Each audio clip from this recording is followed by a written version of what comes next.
Welcome back to Magical Task Force. Turmentic here, and I got a lot of really awesome information for you today. Got details on the Community Day that's going to be happening this Saturday, September 21st. Also, I know there's been a lot of talk about oddities, especially with Pokefodder and Expecto Go. I did a little bit of research this weekend on werewolves, and I want to share with you exactly what I found, but let's dive into it. Now, this Community Day is going to be focusing on mysterious artifacts. Not only will the common spawns actually happen, but they were saying that there will be an increase in the rare spawns as well. And it shouldn't be that hard to actually return a lot of these. There aren't that many that are super rare. I mean, you have like the Philosopher's Stone, you have the Sword, you have the Pensive, but a lot of them, especially from that first page, are completely common, so you should be able to prestige that first page. There was nothing about anything increased spawns for the ones that are actually inside of the fortresses, so you'll still have to grind those fortresses. I'm excited because of the time turners. Hopefully I'll be able to put that in the registry at the end of the day. All EX potions will be boosted as well, so they will help you return things easier and do combat inside of fortresses. Also, any EX potion that you start brewing will be halved time, and then once you use the master notes, they'll be halved again. So for a strong EX potion, it should only take you an hour to brew it. For a potent EX potion, it should only take you 2 hours, so not that bad at all. Energy you get from ends will be boosted, so that should be a really easy way to get it. But on top of it, it's huge. Energy will be on the ground. It will spawn on the map. You will be able to click it. It will definitely help out the rule players. This has been confirmed. Timeline-wise, we're looking at Asia Pacific, it running from 1 p.m. to 4 p.m. AEST. Europe, Middle East, Africa, and India, 10 a.m. to 1 p.m. UTC. And the Americas and Greenland running from 11 a.m. until 2 p.m. Pacific time. Now that we got Community Day out of the way, I want to talk a little bit about oddities. Like I was saying, Pokefodder and Expecto Go dropped a bombshell on us about a week and a half, 2 weeks ago, talking about how the weather affects oddity spawns. We kind of knew that because of werewolves, but not to the extent that they went into. I will definitely leave a link into the description. Going to their Horned Serpent videos, definitely want to check it out because it isn't just dawn, day, dusk, night. There's so many other variables that come into play when you're looking at these oddities. Now, specifically to give you cliff notes about the Horned Serpents, because they have really awesome videos, definitely go check them out. Horned Serpents, they've come to realize the spawns are based off of annual rainfall. Now, I will say that I don't personally think that it is annual rainfall. The rainfall is the biggest factor for a Horned Serpent, but I think that it's actually more localized. I think it might be a weekly or a bi-weekly type thing, because there were some people who were commenting about living out west in the desert in America, and they never saw Horned Serpents, but they do have a monsoon season, and when the monsoon season came in, they saw them for a limited amount of time. Now, I'll go more in depth in this when I actually do a full oddity video.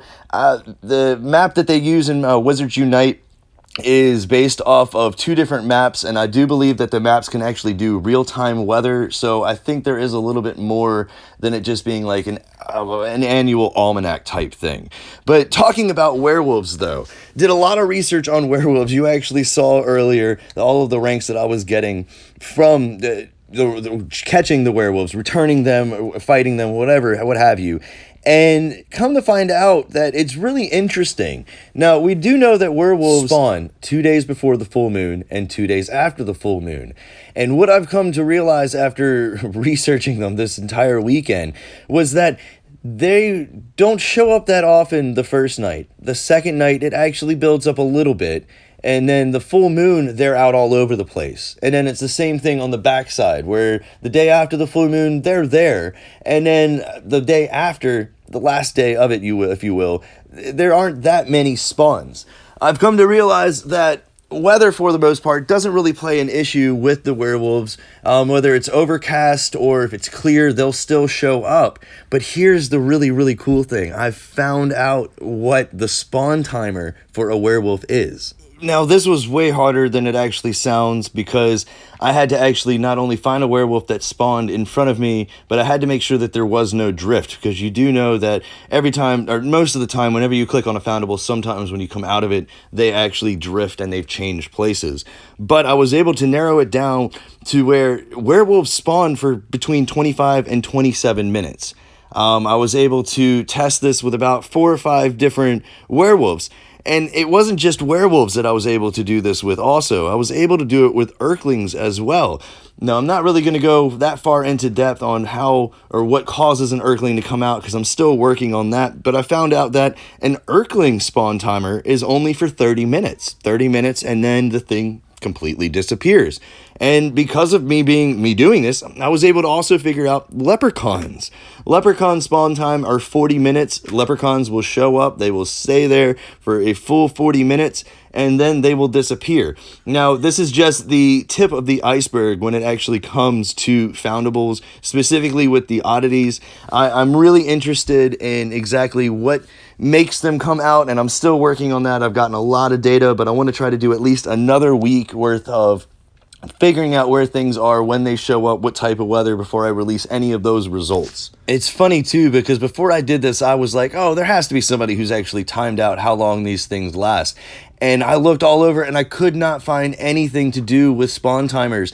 Now, my plan is to actually do it with the rest of the oddities, but again, it is slightly difficult because I have to not only keep the game open the entire time, and the oddity is actually there, but I also have to be there when the oddity spawns. So with some of the harder ones, I want to say horned serpents and dragons, it probably will be a couple weeks, maybe a week or two, before I can actually get an accurate count on those, just because, again, I have to be there when it spawns, and I have to make sure that I'm there when it spawns, and it's not just a drifted spawn.